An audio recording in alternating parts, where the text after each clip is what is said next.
That's how it's done. News Channel.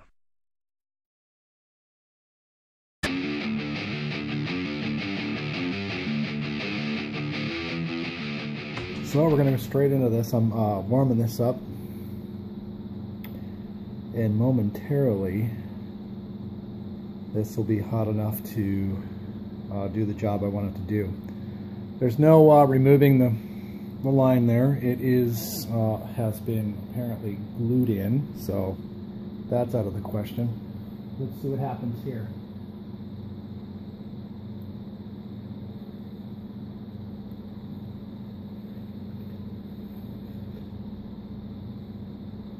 There's one.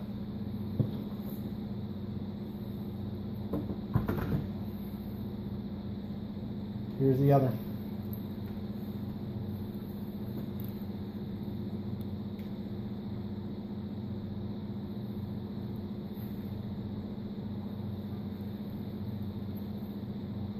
Okay. Let's do a brief check.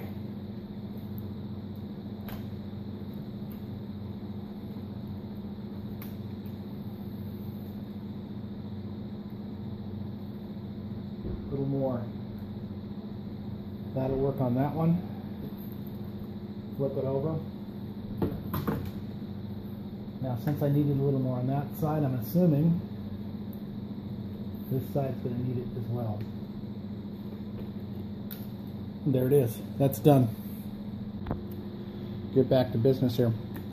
That's a piece of shrink tubing. And yes, lo and behold,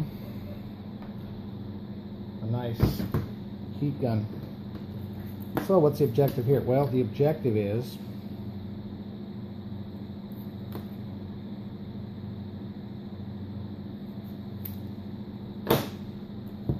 to simplify this process. Do you really want to install these servos and have a servo go bad, or God forbid you crash your plane and you're trying to recover your parts and you're in there having to fight with the system, so to speak? Well, I say screw that. Let's add on something to make this process easy. See, I could use all kinds of stuff. Shugu, E6000, welders. There's a whole bunch of these various brands that do the same thing, but epoxy, whatever you want to do. But basically, there's my two aileron servos.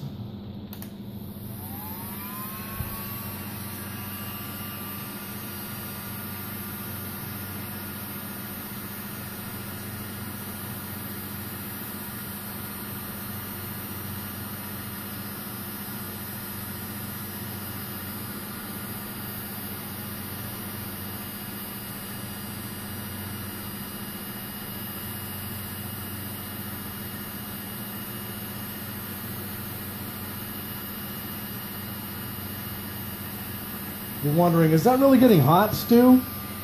It's encased. It is encased. So yeah, it gets real hot.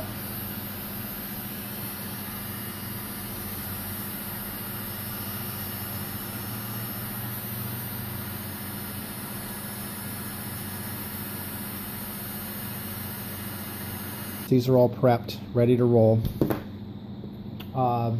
And that's it.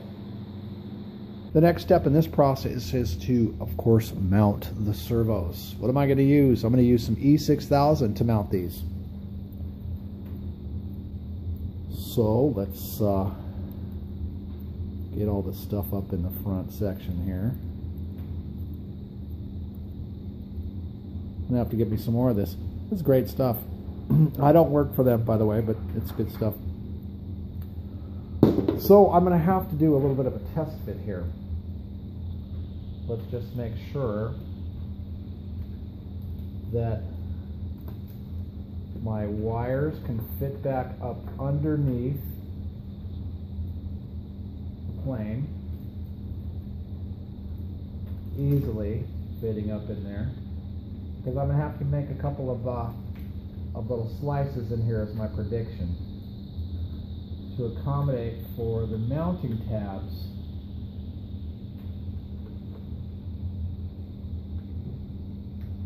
Let's see if this thing fits in here comfortably. It's got to fit in nice and comfortably. So here's my end right here, like so. And what I'm going to need to do is I'm going to need to make a small slice here and a small slice here. You're wondering, well, Stu, I just cut those things off, man. What's the problem? This plane goes down and I need these servos for something else. I might need these tabs. So I'm going to do just a small slice. It's just simply to keep the servo in place for starters, and to give it the room that it's going to need.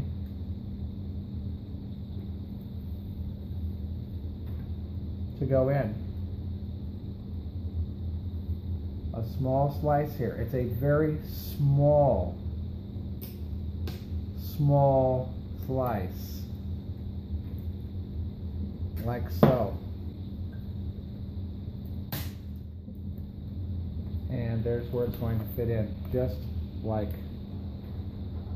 so. I use the E6000. You'll see my little notches, just little tiny notches. It's just enough to make sure that the servo goes in. So from this point right here, let's this is the opposite side. This is the correct side. This arm has got to be able to swing and be free of this. So right now it doesn't look like it is. What I'm doing right now is I'm taking off this piece, this end right here, without getting it into the other hole, like so.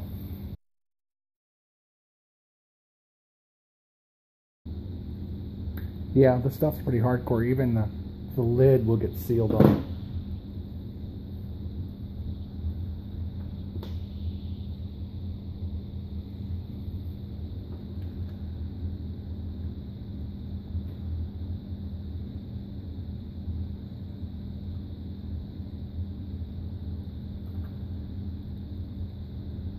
It's not going to take a bunch of this stuff to make it stick or stay.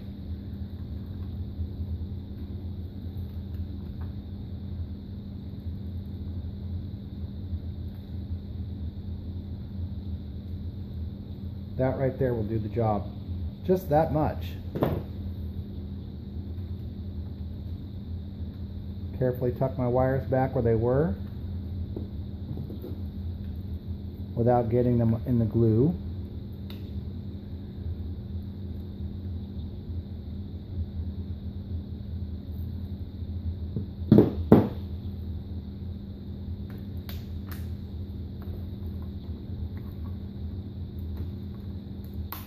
And there she is. In. Nice.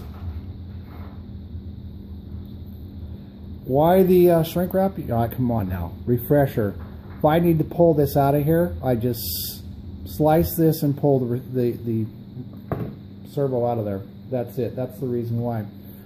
So I'm going to do the same thing, obviously, on this side.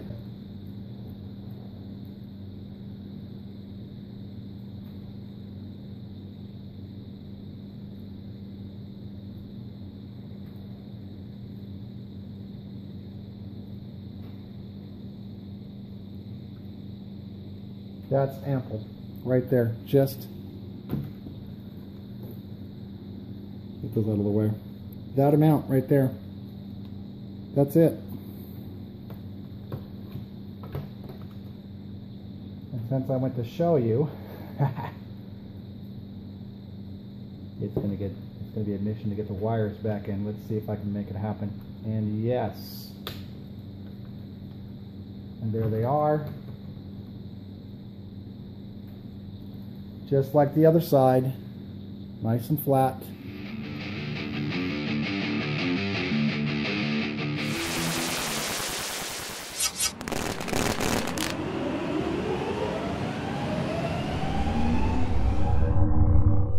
Stu's channel.